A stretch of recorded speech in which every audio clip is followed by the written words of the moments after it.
नमस्कार दोस्तों, जय श्री कृष्णा, राधे राधे।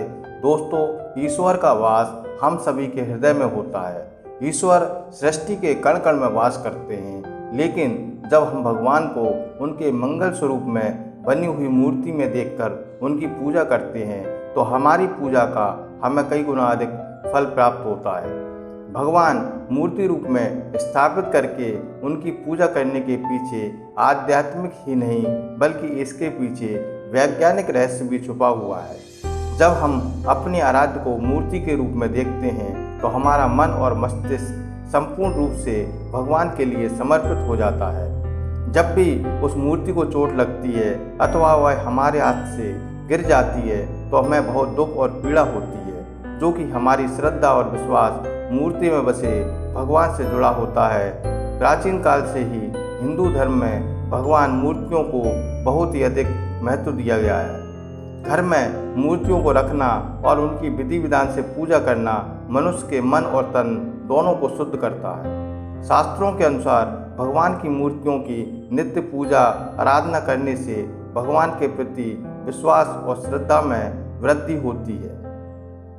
जब हम अपने पूजा घर में भगवान की मूर्ति रखते हैं तो हमारा मन भगवान की ओर केंद्रित हो जाता है और हम एकाग्रता के साथ भगवान से जुड़ जाते हैं, जिससे हमारा मन और मस्तिष्क किसी जलाशय की भांति शांत हो जाता है और हम ईश्वर की भक्ति में लीन हो जाते हैं। लेकिन दोस्तों, पूजा घर में देवी देवताओं की मूर्तियों को रखने के भी महत्वपूर्ण नियम होते हैं। शास्त्रों में पूजा घर में देवी देवताओं की मूर्तियों को रखने की और उनका पूजा करने की विधि बताई गई है। वास्तुशास्त्र में पूजा घर में देवताओं की मूर्तियां रखने का सही तरीका बताया गया है। अगर हम इन नियमों का पालन करते हुए देवी देवताओं की पूजा करते हैं तो निश्चित ही हमारा जीवन सुखी होने लगता है। गलत तरीके से मूर्तियां रखना, बिना तरीके की पूजा करना, चित्र विचित्र मूर्तियों की स्थापना करना, पूजा घर में देवताओं के अलावा अन्य मूर्तियां रखना आदि प्रकार की छोटी छोटी गलतियों के कारण भी हमारे घर में नकारात्मक ऊर्जा का संचार होता है। नियमों का पालन न करने के कारण हमारे द्वारा की गई पूजा भी व्यर्थ हो जाती है। शास्त्रों के अनुसार कुछ देवी देवताओं की मूर्तियों को पूजा घर में नहीं रखना चाहिए, क्योंकि इन देवताओं की पूजा की विधि बहुत ही कठिन होती है और इनकी पूजा करते समय कठोर नियमों का पालन करना पड़ता है, जो साधारण मनुष्य नहीं कर पाते। इस कारण से शास्त्रों में कुछ मूर्तियों को घर में रखने से मना किया गया है। कुछ लोग जाने अनजाने में इन मूर्तियों को पूजा घर में लाकर रख देते हैं, जिसका अशुभ प्रभाव उनके जीवन पर पड़ता है। कुछ देवी देवताओं की पूजा तंत्र साधना तथा अघोरी विद्या से की जाती है और तांत्रिक पूजा हम अपने घर में नहीं कर सकते। इसलिए इन मूर्तियों को हमें अपने घर में कभी नहीं रखना चाहिए। साथ ही वास्तुशास्त्र के अनुसार देवी देवताओं की मूर्तियों को घर में रखते समय उनके स्वरूप का भी ध्यान रखना आवश्यक होता है। प्रत्येक देवी देवता को एक विशिष्ट रूप में ही पूजा करना चाहिए, तभी उसका फल प्राप्त होता है। आज हम जानेंगे हमें पूजा घर में किस मूर्तियों को रखना चाहिए और कौन सी मूर्तियों को नहीं रखना चाहिए, कौन सी मूर्तियां हमें शुभ फल देती हैं और कौन सी मूर्तियां हमें अशुभ फल देती हैं। साथ ही जानेंगे वास्तुशास्त्र के अनुसार पूजा घर कैसा होना चाहिए और पूजा घर की सही दिशा कौन सी है। पूजा घर में पूजा करते समय कौन से महत्वपूर्ण नियमों का पालन हमें करना चाहिए। घर में नियमित रूप से पूजा पाठ करने से घर में खुशहाली आती है और घर की सारी नकारात्मकता भी दूर हो जाती है। लेकिन यह तभी संभव है जब हमारे घर में रखा हुआ हमारा मंदिर वास्तुशास्त्र के अनुसार सही दिशा में और सही तरीके से रखा गया हो। यदि मंदिर की दिशा गलत है तो हमारे जीवन और घर परिवार पर इसका विपरीत परिणाम प्राप्त होता है। जान लेते हैं वास्तुशास्त्र अनुसार पूजा घर कैसा होना चाहिए। पूजा घर में मूर्तियों की स्थापना कैसे करना चाहिए, कौन सी मूर्तियां पूजा घर में नहीं रखना चाहिए।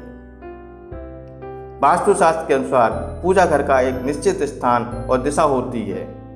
पूजा घर हमेशा ईशान दिशा में ही बनवाना चाहिए। ईशान दिशा अर्थात पूर्व और उत्तर के मध्य का स्थान, क्योंकि इस दिशा में सर्वाधिक सकारात्मक ऊर्जा होती है और ऐसा कहा जाता है कि पूर्व दिशा में भगवान का वास होता है और उत्तर दिशा में गुरु का वास होता है। इस दिशा में पूजा घर बनवाने से और पूजा पाठ करने से अत्यधिक शुभ फल प्राप्त होते हैं। वास्तुशास्त्र के अनुसार पूजा घर हमेशा स्वच्छ रखना चाहिए। घर में टूटा फूटा सामान, पुराने कपड़े, पुराने बर्तन और चमड़े से बनी चीज़ें आदि नहीं रखना चाहिए। इसका पूजा घर की ऊर्जा पर नकारात्मक प्रभाव पड़ता है। पूजा घर में सदैव दीपक जलाए रखना चाहिए। नित्य शाम के समय पूजा घर में एक दीपक जरूर जलाना चाहिए। इससे पूजा घर में सकारात्मक ऊर्जा बनी रहती है। जिस स्थान पर पूजा घर होता है उस स्थान पर बिना स्नान किए नहीं जाना चाहिए और मंदिर को बिना स्नान किए कभी स्पर्श नहीं करना चाहिए। चंद्र ग्रहण और सूर्य ग्रहण के समय मंदिर को किसी वस्त्र से ढककर रखना चाहिए जिससे पूजा घर की पवित्रता बनी रहे। अब जानते हैं पूजा घर में रखी जाने वाली मूर्तियों के बारे में। गणेश जी की मूर्ति पुराणों में भगवान गणेश जी को प्रथम पूज्य माना जाता है। किसी भी कार्य की शुरुआत करने से पहले भगवान गणेश जी की पूजा की जाती है। पूजा घर में गणेश जी की एक ही मूर्ति रखना चाहिए। एक से ज़्यादा गणेश जी की मूर्ति नहीं रखना चाहिए। वास्तुशास्त्र के अनुसार गणेश जी को माँ लक्ष्मी के बाईं ओर रखना चाहिए और सरस्वती जी को दाईं ओर रखना चाहिए। जिस स्थान पर माँ लक्ष्मी, गणेश जी और सरस्वती जी की ऐसी तस्वीर अथवा मूर्ति होती है उस स्थान पर कभी भी अज्ञानता, दरिद्रता और संकट नहीं ठहरते। ध्यान रहे, गणेश जी की मूर्ति प्लास्टर ऑफ पेरिस से बनी हुई ना हो। गणेश जी की खड़ी हुई अथवा नाचते हुए गणपति की मूर्ति नहीं रखना चाहिए। विराजमान अवस्था में आशीर्वाद देती हुई मुद्रा में मूर्ति रखना शुभ होता है। दोस्तों, माता लक्ष्मी की मूर्ति घर में होना बहुत ही आवश्यक होता है। माँ लक्ष्मी धन संपत्ति और सुख समृद्धि प्रदान करती है। जिस स्थान पर उनका वास होता है उस स्थान पर कभी दरिद्रता नहीं आती। इसीलिए पूजा घर में माँ लक्ष्मी की मूर्ति जरूर होना चाहिए, लेकिन माँ लक्ष्मी की मूर्ति रखते समय शास्त्रों के नियमों का पालन करना अत्यंत आवश्यक होता है। वास्तुशास्त्र के अनुसार पूजा घर में माँ लक्ष्मी की मूर्ति सदैव ही बैठी हुई अवस्था में होना चाहिए। पूजा घर में कभी भी माँ लक्ष्मी की खड़ी हुई मूर्ति नहीं रखना चाहिए। माँ लक्ष्मी जी आप कमल पर विराजमान वाली मूर्ति जरूर लेकर आएं। अगर आप माँ लक्ष्मी की मूर्ति के दोनों ओर हाथी की मूर्ति रख देती हैं तो यह अत्यंत शुभ फल प्रदान करता है। साथ ही शास्त्रों के अनुसार माँ लक्ष्मी का वास उसी स्थान पर होता है जिस स्थान पर भगवान विष्णु निवास करते हैं। अगर आप माँ लक्ष्मी के साथ भगवान विष्णु जी की मूर्ति रखते हैं तो यह अत्यंत लाभदायक होगा। माँ लक्ष्मी जी की पूजा हमेशा ही भगवान विष्णु के साथ करना चाहिए। लक्ष्मी नारायण की पूजा में तुलसी और चावल का बहुत अधिक महत्व होता है। लक्ष्मी नारायण की पूजा में टूटे हुए चावल का प्रयोग कभी भी नहीं करना चाहिए। चावल साबुत होने चाहिए। तीसरी है हनुमान जी की मूर्ति। हनुमान जी की मूर्ति रखने में लोगों के मन में असमंजस की स्थिति पैदा होती है कि पूजा घर में मूर्ति रखें या नहीं रखें। लेकिन आपको बता दें, पूजा घर में हनुमान जी की मूर्ति जरूर रखना चाहिए। हनुमान जी संकटों का नाश करने वाले देवता हैं। घर में हनुमान जी हों तो किसी भी प्रकार का भय नहीं रहता। बुरी शक्तियां घर में प्रवेश नहीं कर सकती। हनुमान जी की मूर्ति पूजा घर में होने से सारे ग्रह दोष भी समाप्त हो जाते हैं और कष्टों से मुक्ति मिलती है। आप हनुमान जी की बैठी हुई मूर्ति अपने पूजा घर में जरूर रखें। यदि घर परिवार में कलेश है, लड़ाई झगड़े हैं, वाद विवाद होते रहते हैं, भाई भाई में प्रेम नहीं है, तो आप अपने घर में राम दरबार की फोटो जरूर रखें। आप राम दरबार की मूर्ति भी ला सकते हैं जिसमें हनुमान जी भी उपस्थित हों। इसे पूजा घर में रखने से परिवार में प्रेम और शांति बनी रहती है। इसके साथ ही पूजा घर में शिवलिंग जरूर रखना चाहिए, लेकिन ध्यान रखें शिवलिंग अंगूठी से ज़्यादा बड़ा नहीं होना चाहिए। घर में शिवलिंग रखते समय इस बात का भी जरूर ध्यान रखें, यदि आप नित्य इस शिवलिंग पर जल चढ़ा सकते हैं तभी शिवलिंग घर में रखें। यदि आप ऐसा नहीं कर पाते तो शिवलिंग घर में नहीं रखना चाहिए। शिवलिंग को प्रतिदिन जल से और दूध से अभिषेक कराना अनिवार्य होता है। अगर आप शिवलिंग नहीं रख सकते तो आप भगवान शिव, माँ पार्वती और गणेश जी की मूर्ति अपने घर पूजा घर में जरूर रखें। इससे संपूर्ण परिवार में खुशहाली बनी रहती है। जब हम जानते हैं वास्तुशास्त्र के अनुसार कौन सी मूर्तियों को पूजा घर में एक साथ नहीं रखना चाहिए और कौन सी मूर्तियों को एक साथ रखना चाहिए। वास्तुशास्त्र के अनुसार पूजा घर में भगवान कृष्ण और राधा रानी की मूर्ति एक साथ रखनी चाहिए। इससे पति पत्नी में प्रेम और अटूट विश्वास बना रहता है।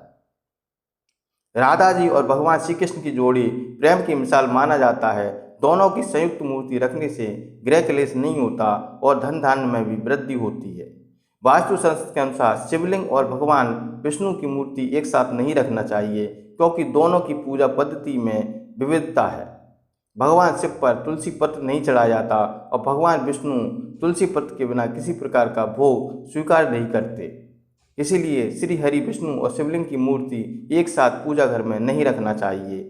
माना जाता है कि शास्त्रों के अनुसार पूजा घर में ब्रह्मा जी की मूर्ति रखना भी वर्जित है। वास्तुशास्त्र के अनुसार पति पत्नी के कमरे में हनुमान जी की तस्वीर अथवा मूर्ति रखना वर्जित है। अगर कोई व्यक्ति अविवाहित है तो वह अपने रूम में हनुमान जी की मूर्ति रख सकता है, लेकिन विवाह के बाद हनुमान जी की तस्वीर नहीं लगाना चाहिए। हनुमान जी ब्रह्मचारी हैं, उन्हें ऐसे स्थान पर रखना चाहिए जो स्थान पवित्र हो। पति पत्नी को अपने कमरे में श्री कृष्ण और राधा जी की तस्वीर लगानी चाहिए। वास्तुशास्त्र के अनुसार पूजा घर में मृत परिजनों की तस्वीर नहीं रखना चाहिए। हमारे मृत परिजन भगवान नहीं हैं, उनकी पूजा रोज करना अशुभ माना जाता है। परिजनों की पूजा केवल पितृपक्ष में ही करनी चाहिए। पूजा घर में साधु संतों की तस्वीर भी नहीं लगाना चाहिए। पूजा घर का स्थान केवल आराध्य का होता है, आपको केवल उनको ही सर्वोच्च स्थान देना चाहिए। पूजा घर में शनिदेव और महाकाली आदि की तस्वीर अथवा मूर्ति भी नहीं रखना चाहिए, क्योंकि यह सभी देवता क्रूर देवता की श्रेणी में आते हैं और उनकी पूजा तंत्र साधना से की जाती है। इनकी पूजा करना अत्यंत कठिन होता है और कोई भी साधारण मनुष्य इनकी संपूर्ण विधि से पूजा नहीं कर सकता। इन देवताओं की पूजा में चूक होने पर अशुभ परिणाम प्राप्त होते हैं, इसलिए पूजा घर में इन्हें कभी नहीं रखना चाहिए। लेकिन आप इनकी मानस पूजा कर सकते हैं। मन ही मन इनके मंत्रों का जाप करके इन्हें प्रसन्न किया जा सकता है। इन सब के अलावा इस बात का भी ध्यान रखें कि पूजा घर में किसी भी देवता की उग्र अवस्था वाली मूर्तियां या तस्वीर नहीं रखें। आप हमेशा देवी देवताओं को प्रसन्न मुद्रा वाली और आशीर्वाद देती हुई मूर्ति या तस्वीर रखें।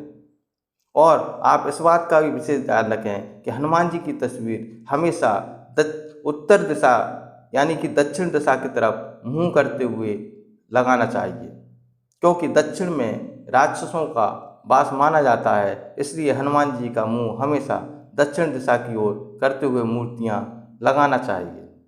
और मृत परिजनों की तस्वीर हमेशा उत्तर दिशा की तरफ मुंह करते हुए यानी दक्षिण दिशा वाली दीवार पर ही लगाना चाहिए। इसके अलावा आप पूजा घर की हमेशा नियमित रूप से स्वच्छ और साफ सफाई रखना चाहिए। इससे घर का वातावरण शुद्ध रहता है। दोस्तों, वीडियो पसंद आया हो तो वीडियो को लाइक करें, शेयर करें, चैनल को सब्सक्राइब कर लें तथा बेल आइकन को अवश्य दबा दें। धन्यवाद।